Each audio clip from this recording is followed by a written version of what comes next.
Sur 13 partis politiques officiellement existants au Bénin, mettons 5 qui pourraient disparaître. En tout cas, la Sénat menace à partir d'un rapport qui a constaté leur difficulté à se conformer aux exigences de la charte des partis politiques. Pendant ce temps, il y a 8 autres qui ont fait l'effort de s'y conformer. En tout cas, quand on fait foi à ce rapport-là de la Commission électorale nationale autonome. Alors, quels sont les autres détails à retenir de ce rapport-là et quelles sont les implications, les explications et les analyses autour de tout cela? On va faire le point avec les débatteurs. Le Riche, bonjour. Bonjour Tanguy. William, bonjour. Eric, bonjour. Bonjour Tanguy. Alors, des observations de forme tout simplement, hein, des sièges nationaux ou départementaux inexistants. Carrément, on a constaté quand même une sorte de, je ne sais pas dire négligence, les partis politiques et pas des moindres surtout, et ils sont nombreux à ne pas avoir de siège national ou de sièges départementaux. Loïc? Ben écoutez, le constat est là et ce n'est pas la première fois. C'est juste que la Commission électorale nationale autonome a fait un travail de fond en comble. Sinon, autrement, on a toujours su que ça arrive et que ça a toujours été une habitude de certains partis politiques. Et je pense qu'avec ce rapport qui a été déposé, cela prouve une fois encore qu'aujourd'hui, qui veut avoir un parti politique ou qui s'engage à militer au sein d'un parti politique doit se dire qu'un parti politique, c'est d'abord national. Ce n'est pas départemental, ce n'est pas communal, ce n'est pas local, encore moins familial. Donc aujourd'hui, avec ce rapport, on voit clairement ceux-là qui arrivent à tenir la perche haute, surtout en ce qui concerne l'activité politique sur le plan national. La charte des partis politiques est assez claire sur le principe. Pour qu'un parti existe, il faut que ce parti ait une existence physique et juridique sur le plan national, et qu'il ait aussi ses représentations départementales. Le rapport a été assez précis, a été clair. On constate que sur les 18, il y en a qui n'ont pas d'existence nationale, ce qui est encore plus grave, parce que vous ne pouvez pas avoir votre autorisation d'exister et ne pas avoir un siège légal national. Les militants se réunissent où, finalement? C'est la question qu'on doit se poser. Pas au hasard pour voilà, ça pose déjà un problème. Donc, pour ceux encore qui ont l'existence, la présence physique nationale, il y en a encore qui ne sont pas représentés dans les 12 départements du pays, alors que la loi est assez claire. Il faut être représenté dans les 12 départements, sinon que normalement on doit être beaucoup plus présent dans les 77 communes. Cela prouve déjà qu'il y a un travail de fond qui doit se faire encore à ce niveau. Et ces partis aujourd'hui doivent redoubler d'efforts si éventuellement ils ne sont pas déjà en sursis. Je pense que si aucun parti politique jusque-là n'a contesté le contenu de ce rapport, c'est que dans une certaine mesure, le rapport fait état de situations vraies. J'en déduis d'abord que avec la réforme du système partisan, nous sommes encore bien loin de ces objectifs. Et je voudrais partir d'abord du bon sens. Quand on aspire à conquérir le pouvoir, à l'exercer, il y a un certain nombre de bases qu'il faut véritablement respecter. Je pars du principe de ce qu'on ne se lève pas du jour au lendemain pour créer une formation politique.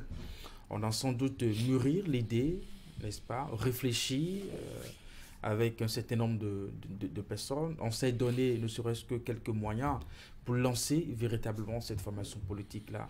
Qu'on reproche à des partis politiques l'absence de siège national, cela pose des questions élémentaires. Lesquelles? Comment on tient les rencontres les plus statutaires entre chefs de parti et puis militants ou responsables de parti? Cela pose un problème.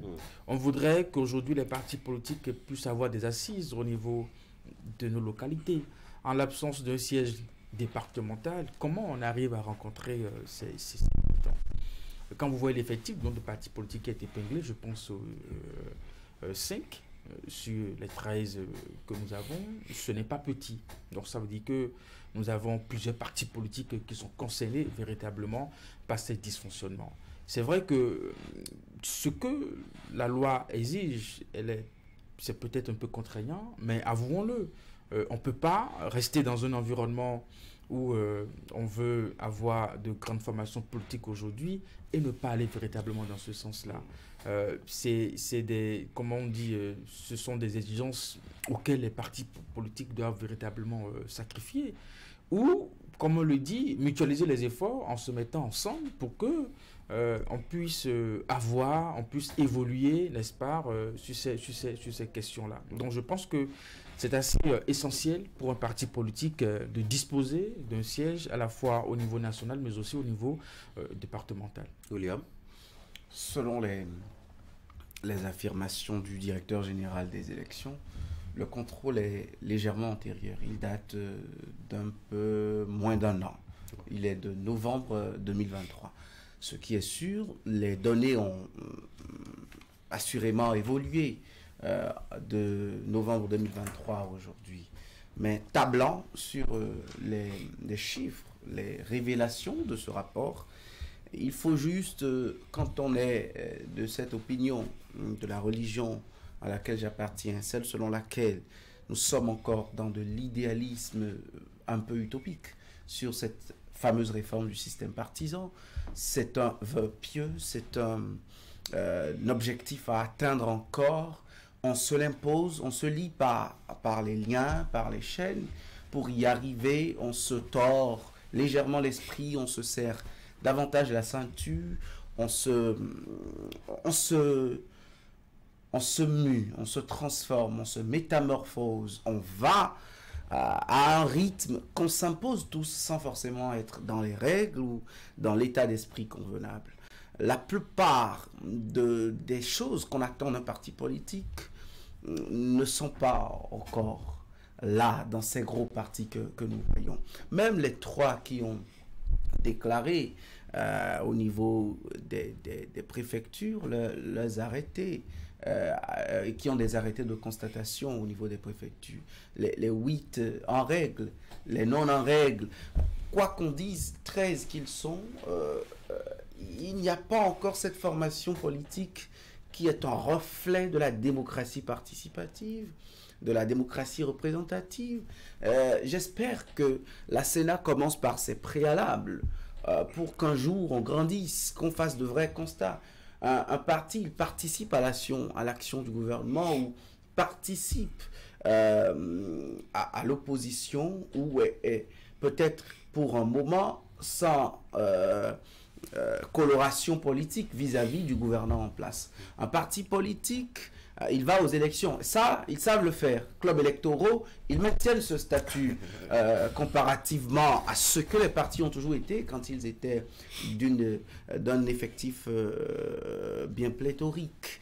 Aujourd'hui, encore, sur ces légers détails, vous savez, l'école de parti, j'ai envie qu'on fasse aussi des constats sur ce que les écoles de parti sont, sur la prise de décision dans ces partis, le fonctionnement de ces beaux et grands organes écrits.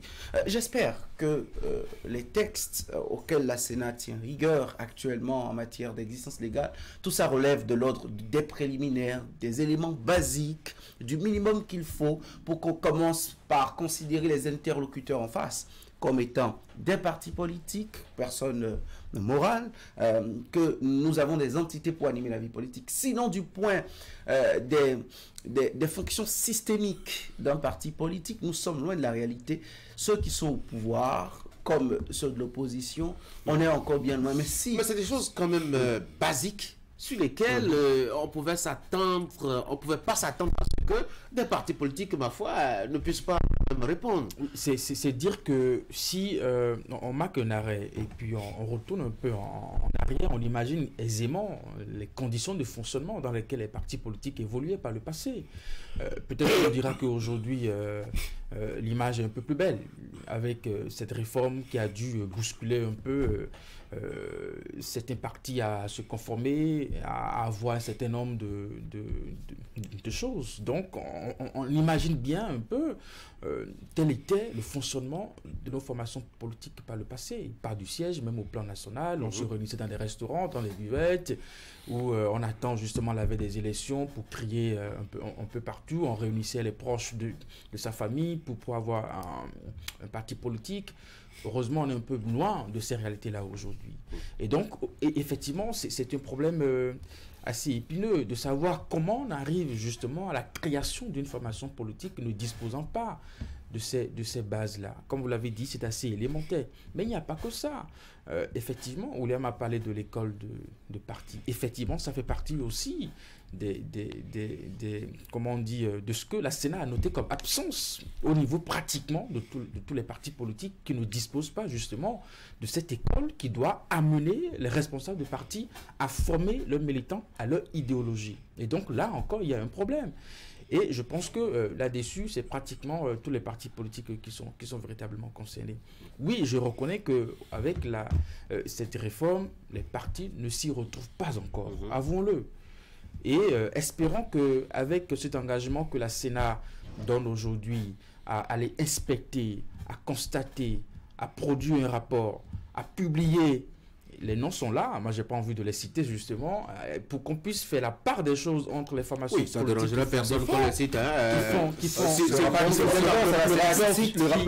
Même si c'est nous-mêmes qui citons, si vous êtes en porte-à-faux avec la loi, il vaut mieux qu'on vous connaisse. Régulièrement, ça va amener les partis politiques à se réveiller, à se mobiliser, n'est-ce pas, et à pouvoir satisfaire à ces exigences-là. Mais la menace, c'est que ces partis risquent de disparaître. Parce que si... William a évoqué que c'est un constat qui date d'il y a 2 ans. Moi, j'estime qu'il y a c'est sûr que même à la date d'aujourd'hui, il n'y a pas un grand changement parce que aller à la recherche d'un siège national en 1 an au niveau de chaque département, nous en avons 12. Ce n'est pas une mince affaire en matière de mobilisation de ressources. Et nous savons que nous allons vers les élections générales. Est-ce que ces partis sont en mesure de se conformer juste à ces dates-là? Et là, reste la question. Il ne faudrait pas qu'à ce moment-là, quand la Sénat va décider de suspendre ces partis politiques, qu'on commence par crier aux chasses aux sorcières, que c'est un système qui veut véritablement que les partis politiques n'aillent pas aux élections. C'est maintenant qu'il faut se réveiller, c'est maintenant qu'il faut changer les choses. Oui, mais est-ce qu'on n'en fait pas un peu trop aussi? C'est des remarques de forme et ça peut se faire, ça peut se créer n'importe quand. Le plus essentiel, c'est ce que le parti apporte en termes d'éducation civique, des militants, d'orientation, d'idéologie, en termes d'apport, je dois dire, l'enrichissement du débat politique national. Question de siège, bon. Je veux bien croire que vous blaguez. Je ne blague pas, je suis sérieux. Mais écoutez, très sérieux. Vous savez, sortons tout de suite d'abord du cadre politique. Vous avez une société en bonne et due forme, c'est que la première des choses, vous devez avoir une représentation légale.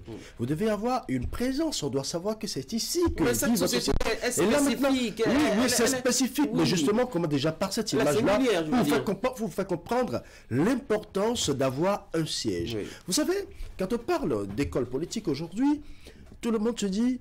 Il faut d'abord une vision, il faut éduquer les militants à cette idée, à cette idéologie que le parti véhicule. Mais déjà, où est-ce que ce travail se fait? Vous savez, ce que nous sommes en train de voir aujourd'hui, ce n'est pas nouveau. C'est ce qui se faisait depuis très longtemps. Vous avez, William a sorti l'expression juste, nous avons des clubs électoraux qui, à la veille des élections, se constituent et se déconstituent juste après les élections. Ça a été toujours comme ça. Oui, et aujourd'hui, les choses n'ont pas changé, mais vous avez remarqué, nous avons tous constaté avec justement ce rapport que les choses constatent, les choses continuent chez certaines personnes. Parce que il y a des partis politiques qui a priori, avec de grands noms que nous connaissons très bien, a priori pendant longtemps, peuvent se retrouver aujourd'hui sans existence physique. Parce que quand il veut. Et je demandais, est-ce qu'on n'en fait pas tout un tas? On n'en fait pas tout un tas parce que c'est obligatoire. Oui. Vous imaginez, des militants se réunissent où d'abord? Vous n'allez pas vous dire que c'est juste dans les bars, dans les hôtels et autres pour faire de formation. Non, attendez. Quand j'ai besoin d'un parti politique, je dois aller vers son siège, comprendre, travailler avec les membres de son siège. Quand je suis par exemple dans la Donga, il faut que je puisse rencontrer les responsables de ce parti politique dans la Donga. Mais s'ils n'ont pas de représentation, s'ils n'ont pas de siège légal dans la Donga, Où irais-je les rencontrer? Est-ce que c'est par WhatsApp? Est-ce que c'est par téléphone? Non, ça pose un véritable problème. Donc je pense que déjà, les responsables de ces partis doivent déjà commencer par être conséquents envers eux-mêmes et se mettre en règle vis-à-vis des tests. Ça, c'est la moindre des choses, selon moi, avant qu'on entre maintenant dans l'école idéologique. Parce que quand vous n'avez même pas encore de représentation physique, vous voulez enseigner quoi à vos militants? Dans quelles normes et où précisément? C'est des questions que nous voulons poser. Qui vous a dit qu'il y a enseigné? Mais encore que là, le problème se pose. En fait.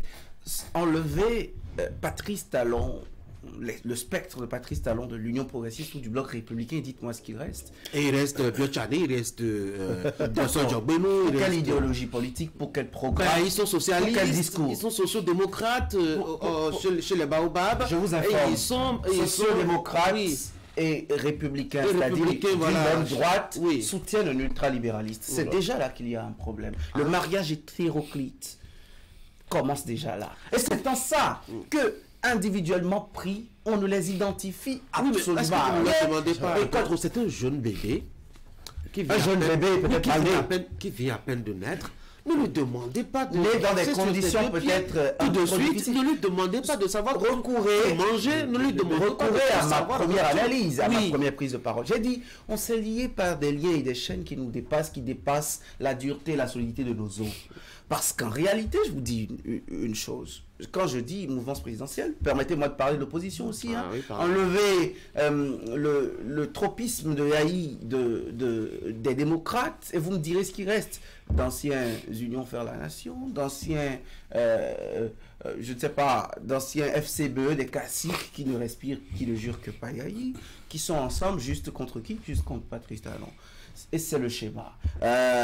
Essayez de faire le tout. Je parle des très grandes formations, celles qui sont présentes à l'Assemblée nationale, décliner pour le reste les satellites par endroit et les moins, ceux qui pèsent moins dans la balance. Je vous dis une chose. Vous savez, tant que les formations ne seront pas comme des supermarchés, ou parce que j'ai besoin d'un produit spécifique, d'une marque qui ne se vend que dans cette boutique politique, je vais là pour ce programme, je vais là dans des règles connues préalablement pour y aller et pouvoir m'y plaire, pouvoir d'où que je vienne et qui que je sois, pouvoir m'épanouir, m'émanciper dans la défense de ces idées. Attention, nous ne serons pas loin de l'ancien système.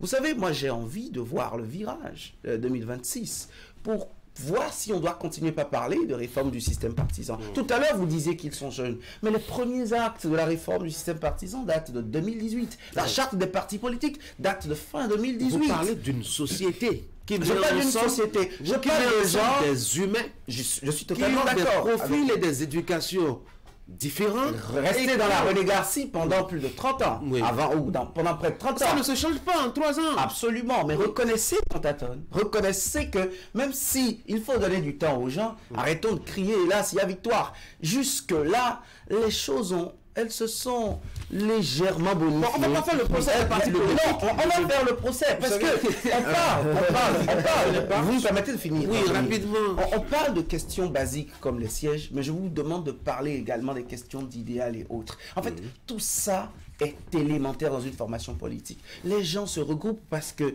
on se positionne par rapport à Patrice Talon, on se positionne par rapport à l'avenir de Patrice Talon parce que pour eux, Talon finit en 2026 et il faut rabattre les cartes. On se positionne parce qu'on vient de tel ou tel milieu, dans tel parti, dans telle zone, tel parti marche ou non. Et troisième élément encore, pour moi primordial, on se positionne en fonction de son parrain politique, celui sous qui on veut être coopté pour avoir une petite notoriété dans le milieu politique.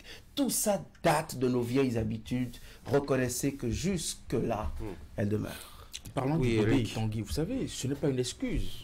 On comprend que la réforme, elle soit jeune, mais les acteurs qui l'animent ne sont pas si jeunes que ça. Pour la plupart, nous les connaissons. C'est des anciens. Et donc, ils ne peuvent pas me dire qu'en termes d'idéologie, il faut attendre d'avoir 10 ans, 20 ans avant de se mettre au pas. Il ne faut pas attendre non plus, comme on dit, une dizaine d'années pour s'offrir un siège. La question, c'est est-ce qu'on est obligé de créer une formation politique quand ensemble, on n'en dispose pas les moyens? Justement, j'allais parler de moyens, justement. Dans l'ADN même de ces formations politiques, le problème se pose déjà dès la base. C'est-à-dire, soit même on est convaincu qu'on n'est pas en mesure de tenir, mais on y va quand même. Oui, mais après, c'est pour quel résultat? Le résultat, c'est ça, c'est avoir des partis on a politiques qui n'ont pas dit de que siège. pour les réformes du système j'estime. partisan, c'est pour sortir un peu l'argent du monde politique, etc. Alors, s'ils n'ont pas l'argent, comment est-ce qu'ils se payent des locations de sièges, etc., etc. Ça peut être un problème de moyens, de mobilisation de moyens aussi, non? Oui. Alors, si tant est que cela reste une difficulté, ça veut dire que l'idée même, la base même de la création de cette formation politique, il y a un problème. Pourquoi? S'il Oui, y a une idéologie, et il y a une ça ne suffit volonté pas. manifeste Mais ça ne suffit pas. vraiment de travailler à changer la physionomie du Bénin. Mais ça ne suffit pas. Si vous n'êtes pas en mesure de rallier à vous beaucoup de militants, de faire de grandes mobilisations financières, n'est-ce pas, pour disposer de sièges, pour disposer d'un certain nombre d'outils qui vont vous aider véritablement à animer votre parti politique, ce n'est pas non plus obligé de créer cette formation politique. Sinon, à l'arrivée, on vous citera toujours sur la liste des partis politiques qui n'ont pas les moyens d'exister. Ouais. Vous savez, justement, vous parlez de moyens, et quand vous faites bien le point, vous allez remarquer que de plus en plus, les gens vont vers des partis, mais sans être convaincus de la profondeur ou de l'existence réelle de ce parti. Ailleurs, vous allez remarquer que au-delà du financement qui est au sommet, des militants se constituent eux-mêmes, je dis mais des militants se constituent eux-mêmes et s'octroient un siège au nom du parti. Et ensemble, non, je dis ailleurs. Je dis, quand ça se fait comme ça veut dire que le militant lui-même est convaincu que ici, dans ce parti, j'ai ce que je cherche. Et William me dit tout à l'heure, il y a une marque déposée, une marque qu'on vient rechercher. Quand le militant se sent à l'aise dans ce parti, il se dit, je suis prêt à me battre pour ce parti. Donc, il y a déjà un problème de conviction, militantisme. L'autre chose, celui qui incarne la vision de ce parti, est-ce qu'il partage cette vision avec le parti? Parce que si tu es au sommet, vous êtes au sommet et au niveau national, vous dites que vous incarnez l'idéal d'un parti et que ne serait-ce qu'au niveau départemental, on ne sent pas cet idéal. Cet idéal n'est pas partagé. Au niveau départemental, ne vous attendez pas à ce que vous ayez un siège dans une commune. C'est pas possible. Tout simplement parce que aucun militant ne vous fera la part belle en vous octroyant peut-être un siège et tout ça. Donc vous voyez, le problème de formation à la base est essentiel. Si vous n'avez pas des militants convaincus et que vous n'avez que des sympathisants qui viennent peut-être parce que le responsable du parti ou au niveau de cette commune peut-être le parrain, celui qui aide à payer à donner des kits scolaires, à faire peut-être de petits matchs de quartier pendant les vacances et tout ça. Oui, voilà, juste parce que celui-là il le fait dans la localité et on se dit bon, comme c'est la seule personne qui accompagne la localité dans les moments difficiles, alors allons vers lui, accompagnons-le dans son parti politique. Quand ce ne sera que ça, vous pouvez en être certain. On en est justement, nous sommes toujours à cette étape, que vous le voyez ou non, nous sommes toujours à cette étape. La preuve, nous avons plusieurs partis qui n'ont pas de siège, nous sommes toujours à cette étape. Là, on est non plus face à des partis qui ont des papas fondateurs, mais qui ont des actes qui les ont fondés, avec un processus plus ou moins difficile et rigoureux. On a désormais des acteurs qui se mobilisent pour élire ou changer, je dois dire, les instances dirigeantes de leur parti. Vous savez comment Joseph Benoît est devenu président de l'Union progressiste? Par un vote. Par un vote? Oui, je crois par un vote. William en doute. Je ne sais pas si William est membre de l'UPR, mais moi, pour ce que j'ai appris et ce que j'ai lu dans la presse. Vous savez comment le secrétaire général Abdoulaye Biachani, secrétaire général national Abdoulaye Biachani est devenu par une président? transformation des tests. D'accord. Donc, c'est pour vous dire, en fait, si vous pensez qu'il y a des pas qui sont faits, moi je pense qu'on marque les pas. Est-ce que la menace de leur retirer, je vais faire évoluer le débat, est-ce que la menace de leur retirer les récépissés, rien qu'à partir de ces éléments-là, n'est pas un peu exagéré? Oui, parce que, d'abord, je bémolise. La Sénat ne fait qu'appliquer les textes. Oui. En fait, reconnaissons-le, quand vous lisez la charte des partis politiques, la loi est claire. On peut faire dans du sentimentalisme un peu, parce que ce sont des copains, les acteurs de la Sénat et les partis politiques, et ils se connaissent assez. Ils se connaissent des partenaires. Sinon, ils pas sont des copains, des partenaires. Merci. c'est plus d'anciens copains, aujourd'hui officiellement partenaires. C'est le thème adéquat. D'accord. Donc, c'est la loi, en fait. C'est la règle en la matière. Qu'elle soit dure ou non, c'est la règle. Maintenant, appliquer la règle, c'est la chose la plus normale dans une démocratie. Maintenant, est-ce que quelque chose aurait changé? Vous voyez des partis qui ne servent, excusez-moi le terme, qui ne servent pas à grand-chose dans le débat politique. Vous voyez des partis... Est-ce que vous sentez que nous sommes à 20 mois d'un scrutin présidentiel? Sinon d'une année électorale qui arrive 3 grands scrutins, c'est-à-dire nous allons faire la mue, nous ferons un bilan de santé de notre démocratie dans 20 mois. Et vous avez des chapelles agglutinées, sinon construites, autour de quelques individus, de quelques dissensions personnelles, et qui, à 20 mois de ces échéances majeures, ne proposent rien, n'ont pas... quand vous dites siège, combien de gens, même dans ces bureaux nationaux de ces partis politiques, j'ai dit nationaux, de ces partis politiques peuvent vous dire le projet de société, la vision, la feuille de route de ces formations politiques. Idéologie, je quitte ce point. Moi, je voudrais conclure, Tanguy, en disant une chose. C'est très illusoire de penser, selon moi, qu'on a radicalement changé l'atmosphère politique au Bénin, la pratique de la politique. Tant que, peut-être en 2026, parce que 2021, j'étais resté sur ma faim avec la façon dont la présidentielle s'est passée. Finalement, on a dû avoir le Bloc républicain pour porter la triste. Alors même si sur le bulletin de vote, les Béninois n'ont pas vu Bloc républicain, hein, ils ont vu encore un soleil, un peu comme il y a 5 ans, c'est-à-dire comme s'il n'y avait pas eu de réforme du système partisan. J'attends 2026 pour voir si finalement cette mayonnaise va prendre. Parce qu'elle est plutôt très théorique, elle est dans la charte des partis politiques, elle est dans les statuts, dans les fonctions, les attributions de la Sénat, qu'elle est en train d'appliquer aujourd'hui, cette Sénat, pour nous sortir ce rapport, mais elle est très peu dans la pratique, elle est très peu dans la tête des gens, et je crois que la vraie réforme du système partisan dans ce pays, c'est la tête, la mentalité avec laquelle les gens viennent en politique, non pas pour se couper leur part du gâteau, l'état de beau, comme dira Victor Torbanou, mais plutôt une conscience collective de l'action politique et un idéal porté en lequel on croit. Oui. Vous constatez avec nous que le verre est toujours dans le fruit, parce que c'est vrai que l'objectif c'était de faire en sorte... sortir du fruit. Oui, non, le verre est toujours dans le fruit. Ne le sortons pas encore. Non, la preuve, l'achat des partis politiques n'a pas pu sortir le verre du fruit. Et nous l'avons constaté sur le terrain.